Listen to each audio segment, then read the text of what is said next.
Hello,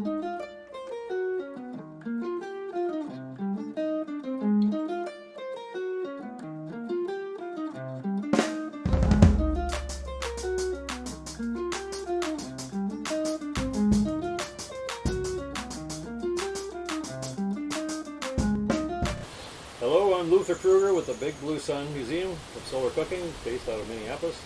And I'm here with David Chalker, Waterloo, New York. Breezy, semi-sunny day. We're going to talk about Dave's solar cookers. Been distributing, been designing, business ideas, anything Dave wants to talk about. The very first thing I always ask is, how did you find out about solar cooking? Well, it all started a long time ago, maybe 35 years ago. But back then, my wife had a Good Housekeeping magazine, and in the back of the magazine there was always these little ads, make $500, stuff in envelopes. And there was one that said, send $3 to this P.O. box in Arizona and get plans back to make a solar oven. So back then, you put $3 in an envelope and you address it, and I sent it off, and a couple weeks later I got a mimeograph sheet of plan to make a solar oven. I followed the instructions. It said try a chicken, so Saturday when I wasn't working, I took my solar oven out, put it in the sun, put the chicken inside, probably left it there 5 hours, and the aha moment was when I lifted the lid and the steam just came rolling off that chicken. That kept me solar cooking. And every year I kind of made a new one. I kind of got into that do-it-yourself mode. Thought make the next great one, and I just did that for many, many years. And then I found there was a catalog at the time selling renewable energy products called Real Goods, and I bought a Tom Burns sun oven, and that oven to my ovens in comparison was night and day. I mean, the commercial sun oven was far superior to anything I'd been making for 15 years, and so I used that for many, many, many, many years. And then when the internet age came about, I was doing a Google search, solar ovens, because that was my interest. And I went back like 15 pages, and I found one that said hybrid. So I clicked on it, and the company was in India, and this was like 11 at night, so it's like 11 in the morning over there. I called and I spoke to the factory, and I bought 2 ovens on the spot. They sent them to me. Import customs destroyed one, thinking it was a bomb or something because it had wires underneath. And then they sent one through, and then from that one, Tulsi hybrid it was, I changed my interest from a do-it-yourselfer to kind of a business model, and flew to India, met the owner, toured the factory, and became the exclusive dealer for the Tulsi hybrid in 2004. Sure. And briefly back to that first cooker, what was that made of, and who that was plywood made of styrofoam that was outside lined with aluminum foil. I pulled it out. After I pulled it out of where I made it onto the yard in a red flyer cart that belonged to my kids, and set it up, and that's really what got me started. Sure, and that was Barbara Kerr. Barbara Kerr. Years later, I found out that was her kind of a side business, and so she really got me going. And later on, I sent her a thank you note because I really appreciated, what she did. Sure. And so you basically, you liked the product, you bought the company. Kind of like that old Razor commercial. Yeah. You liked it so much, I bought the company. Yeah, yeah. The Tulsi hybrid was very well engineered. It did have some it really wasn't the factory's fault. It was just the way they manufactured. But if I had 10 Tulsies in a row, they would all be red, but they'd be different shades of red because they used because of the methods of manufacture. The humidity was different every day, so it affected the coloration, and so it became very difficult to sell many at one time because they were all basically one-ofs. So my business model really was to sell through the internet and one of. And I did that through 2009. Got a lot of feedback from American customers, and they wanted bigger. And the Tulsi had a very shallow cooking area, which is kind of customary for Indian type cookers. Sure. This oven here is based on the Indian design. It doesn't tilt. The back reflector moves forward and back, and all your food stays stationary, which a lot of people like because when you put something on the stove, your pan stays stationary too. Yeah. So this cooks very, very similar to the way an American would cook.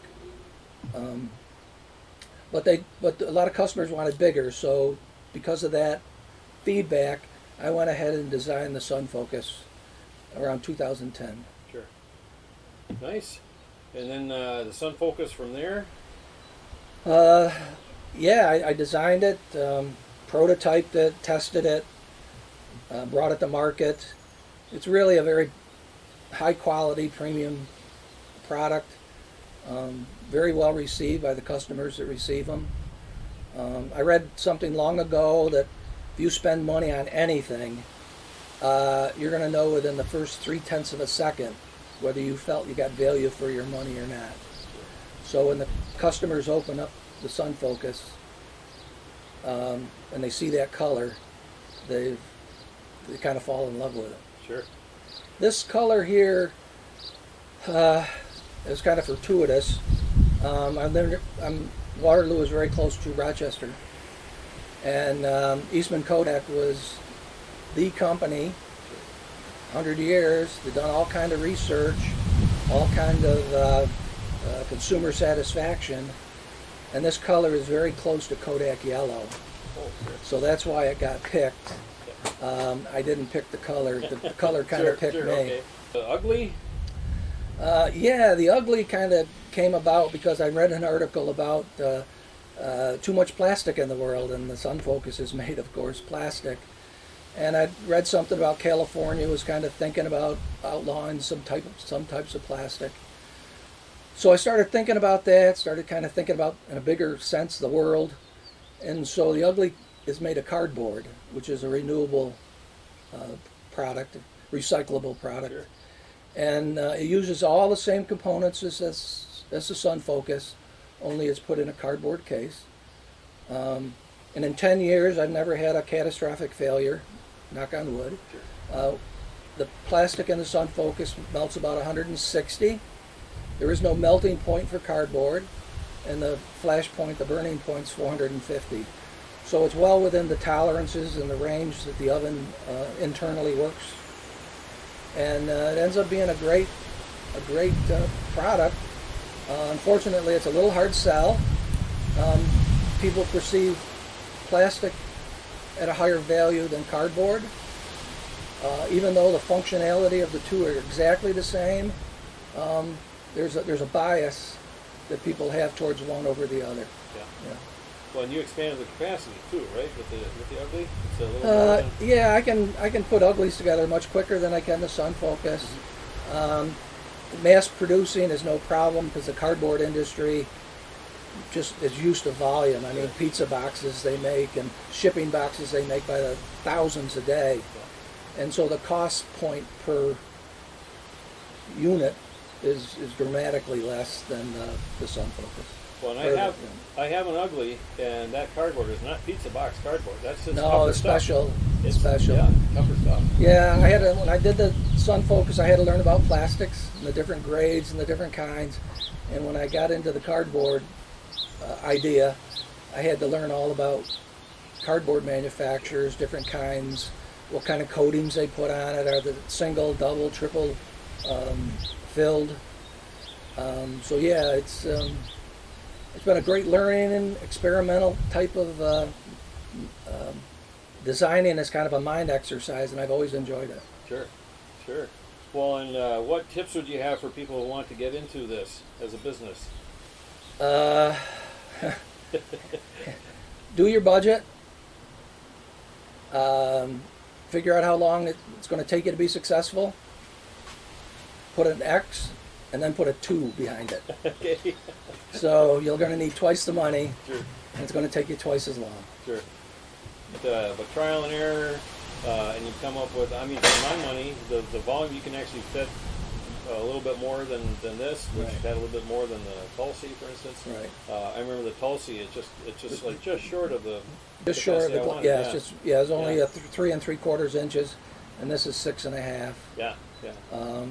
And these two, I'm very proud. We talked a little bit beforehand, but I'm very proud that these two, the SunFocus and the Ugli, were the first 2 tested by Solar Cookers International, and based on the testing standard they use, which is ISO approved. My products are basically international products. Sure. They're not just American made, but they're not just limited to America. They could be sold in Europe Sure. because they are ISO approved. Yeah. Well, and this trip that I've been on, that has come up, the testing and kind of certification process, and how do you actually label them, whether it's for marketing or just for consumer assurance that this is not a fly-by-night operation kind of a thing. What else besides watts would you think of as maybe something to judge a cooker by? Well, I think you have to look at style a little bit and differentiate between styles. I'll give you an example. The sun oven pivots so it stays perpendicular to the sun rays. That's an American design.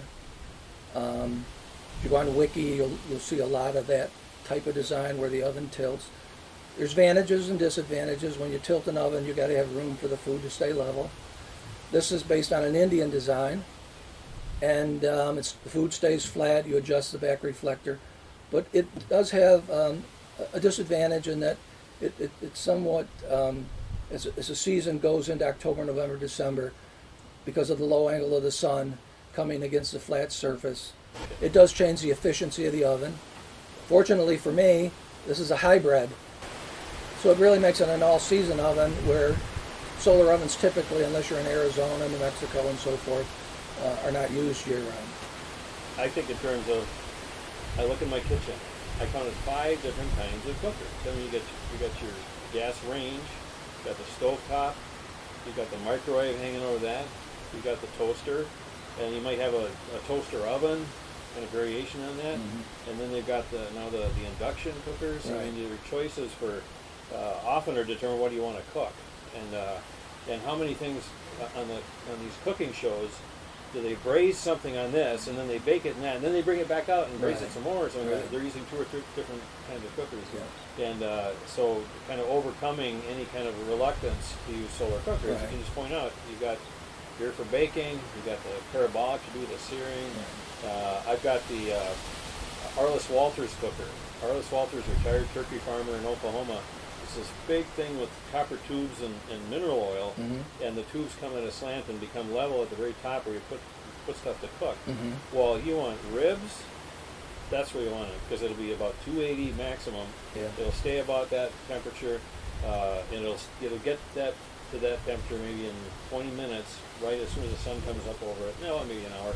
But then it stays that way and slowly cools off after the sun starts to set. So you can cook for 8-10 hours really with that thing. Well, now that's, talk about trade-off. It weighs 300 pounds. Oh, wow. It's a U-Haul they're bringing home. But that's what you can do. You can do that with a hot pot. You can do that with this if you set it lower or maybe have the angle a little bit off. I mean, it's just like what you would do in your kitchen. I think I was really pleased to hear about the idea of trying to reduce the plastics. I think there's room for it. There's definitely, this is not going to end up in the ocean. No, I don't know. This plastic is recyclable. But it's recyclable, and if it's a good product, this is going to be used for many years. It'll probably never, you don't abuse it, Right. it'll never wear out and never be destroyed. Right. And you could pass down to generations. Yeah. That's the nice thing about the kind of eternality of, Yeah. of plastic. Yeah. And I just worry about continually using plastic, and then it keeps the pull from the petroleum industry, where again, responsibly used, that's going to be around. So let's use it, Yeah. but use it responsibly. And the cardboard, I mean, it's a real durable cardboard. I've used it a bunch of times. Yeah. It's a great. And one thing I've done to help people, this is a business thing, but to help people with with cardboard reluctance, I want to say, is that I just tell anybody that, look, I don't care 3 years from now if it just gets dirty, you don't like it, you dropped a corner, send it back to me. I'll put it in a new case for free, because it's very affordable for me to do that. There's only 4 screws that hold everything together on an Ugli. Sure. So I undo those 4 screws, pop everything out, I can put it in a new box, and I can ship it back. So, so that's something I've done to try to promote that. One thing I did early on, and was to get the SunFocus going. I called Sun Oven retailers and said, "Look, I got a hybrid here. Are you interested in it?" And I got many no's. We're not interested. We're selling one. We don't need two. You know, I guess they hadn't heard of Walmart's Good, Better, Best. So, and then if somebody was interested, the next question was, how hot does it get? Well, this Indian version at the time would get around 300, 325, and of course, the Sun Oven was marketed at 400. I don't want it. It doesn't get high enough. No one's going to be interested in it. So because of that feedback, we went ahead and we made this a tri-panel. So there actually is side panels on this that are not being shown. And the reason for that story is that some of the best ideas I've ever had have been from customers that felt to get it off their chest I could make it better. So if you just listen to them and don't get defensive, they're calling because they care. And this is what I would tell any businessman, anybody wants to get in business. Your worst customer is your best opportunity. Because if you can make that customer happy, all the future customers above him are going to be happier. So that's one thing that I've learned, and I've been very customer oriented in my business. I try to get back to people if they text me or call me or they have any issues. And I'm really thankful for all the input that people over the years have taken the time and cared enough to make it better. Yeah, it just dawned on me as we're talking. They talk about crowdsourcing solutions to things. Well, the old expression, the customer is always right. You've implemented crowdsourcing of improving the product. But that's the big word out there now for taking, whether it's environmental issues or what have you. Mm-hmm. So that's good. I mean, that's incredible. Yeah. For me, it's been since 2004. This has just been one long journey. Yeah. You know, it's if I made Jeff Bezos type money, no. Okay. Has anyone else? Anybody? I don't think so. But to be honest with you, I've had life experiences that I wouldn't give away. I've been to India twice. I've been to Portugal, traveled around. I've talked to tens of thousands of people at trade shows. Yeah. I know people that have texted me, that have emailed me over the years. I've made good friends with, business acquaintances. So it's really enriched my life, and I'm very grateful for it. And let's face it, you only live once. Right. So do something that you have love for, something you have passion for, and if you care enough, then the product kind of just comes along and finds itself. Yeah. I remember my conversation with Jim LaJoy, where he said, "I could be selling tires. I don't want to sell tires. Yeah. I want to improve people's lives. I want to have something that people value as part of their lifestyle, and it all comes down to the food. The food. Yeah. I think once people try the food that comes out of a solar oven, I think they understand that it's a very valid method of cooking food, It's not some bewilderment. It's not some mystic event that cooks your food. So, and I know, you and your museum for going around the country and taking the time and having as many cookers. Your knowledge of solar cooking is on par with anybody. I think you bought one of the first Tulsi's off me. I did. and I thank you for that. Sure. Yeah. I always loved seeing where the order came in from and where it was going. Sure. Sure. Yeah. Well, I'm trying to catch up. I feel like I'm an interloper in this whole thing. I'm not.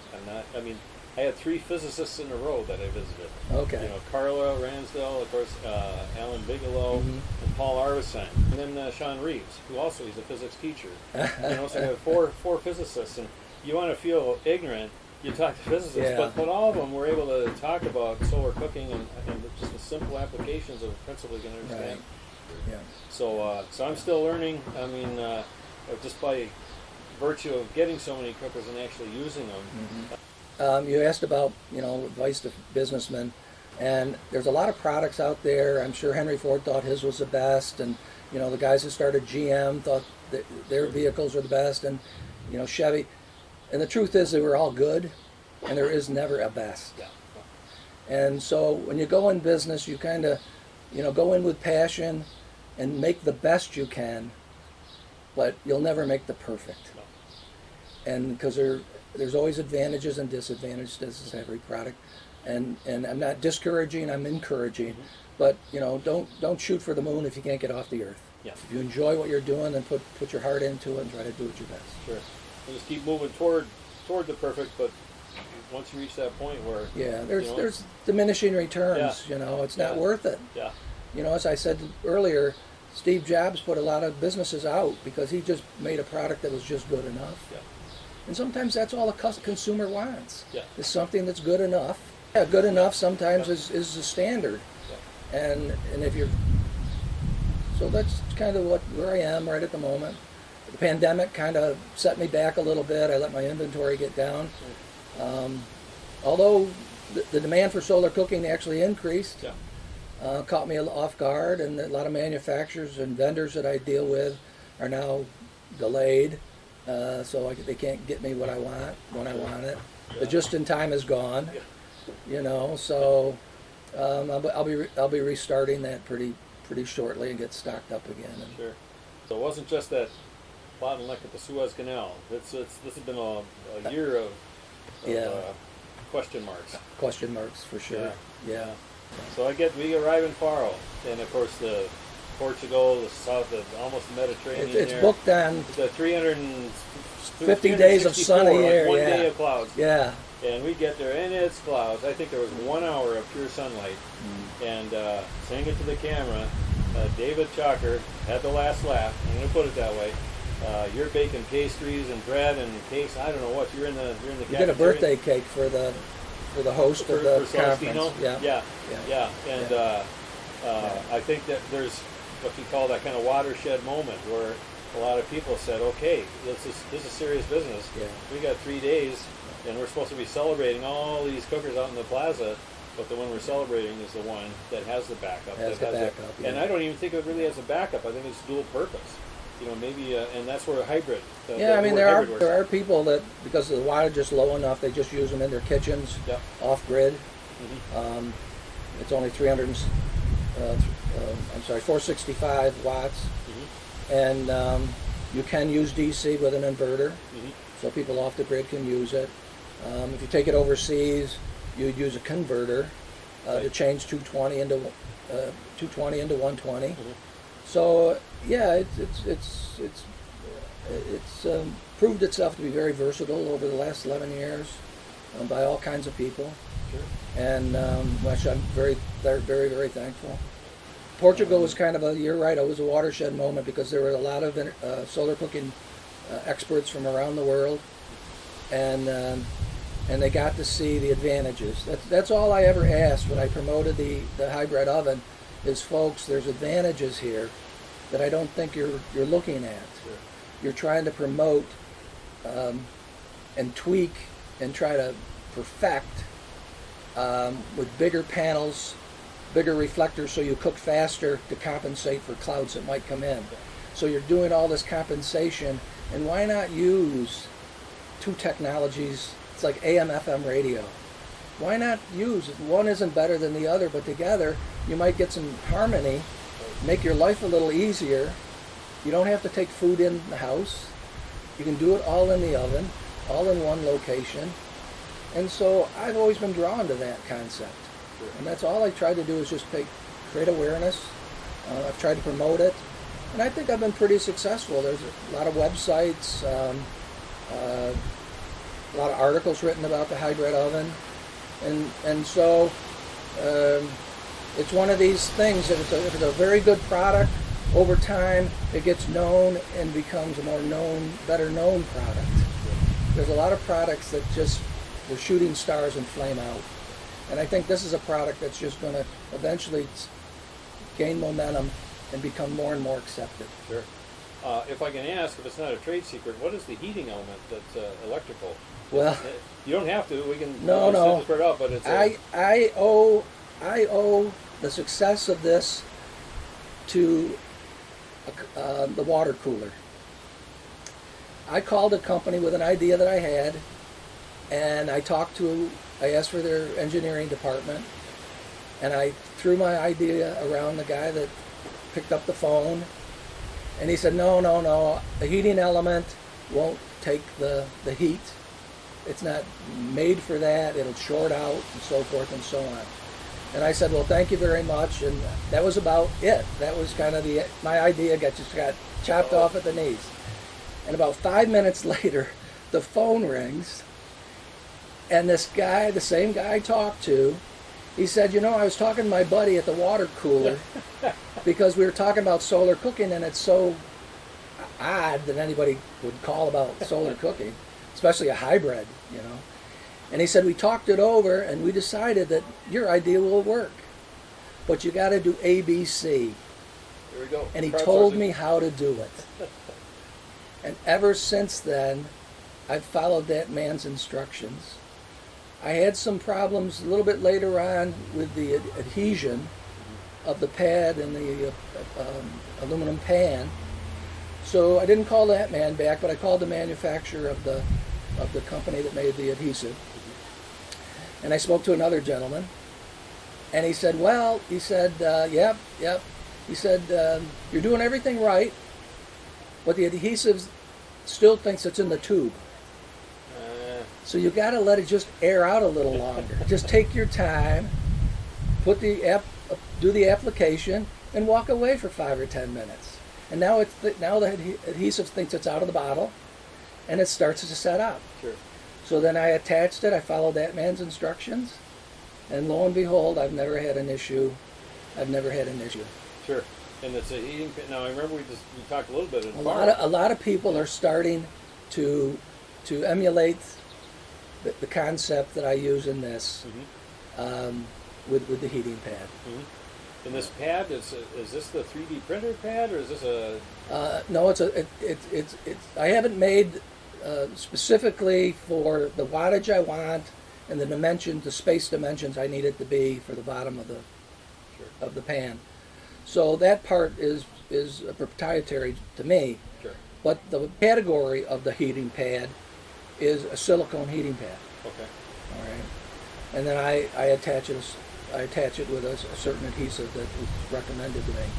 So, but a lot of people are starting to use silicone heating pads because they work well in the oven, because the lower cooking temperature of the oven is under the threshold by about 20% of a silicone heating pad. Okay. So I'm well within and the first time this heats up, the bottom of that pan, if you put a heat gun on it, will be close to 400 degrees.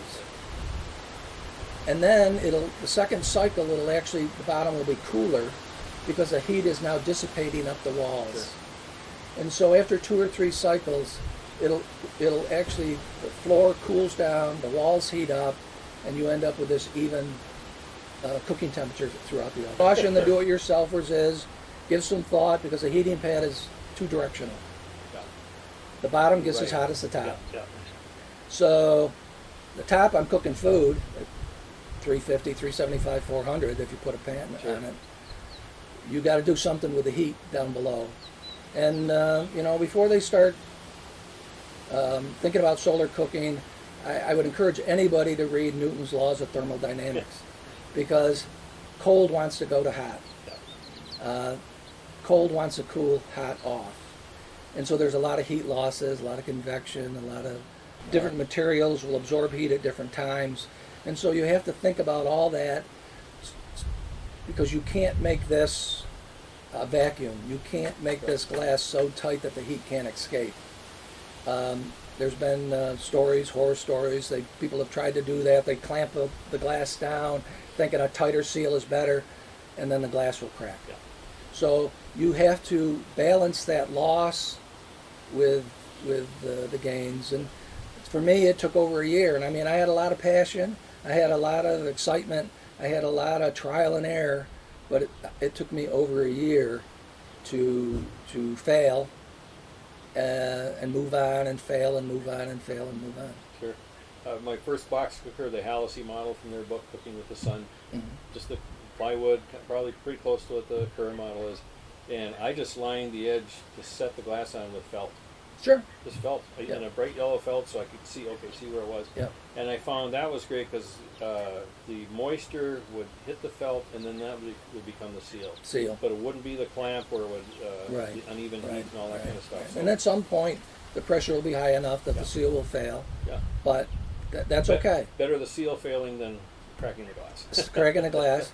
And if you use one pane of glass, you have condensation issues. Yeah. All the ovens that I make are double pane, and so I don't have that issue. The humidity inside, because food is basically a dehydration process. You're taking moisture out of food, and so it just kind of atomizes inside the oven. And when you lift up the glass, the steam will come out, but you won't see the condensation on the glass. So those are some tips for the do-it-yourselfers. Sure. I feel I'm a little bit of an educator. I try to help people, but I'm as I said before, I'm disadvantaged because I'm in a very remote location. I don't meet many people, and have you come down all the way from Minneapolis is truly for me an honor. But no, thanks for having me over and hosting us here. This is fantastic. Learning the story behind this, that's been the purpose of the whole series. It's basically to say there's a lot of history being made right now. And when I went through my undergraduate in the 80s, as soon as I got out, I thought I didn't have enough history. And you learn with history.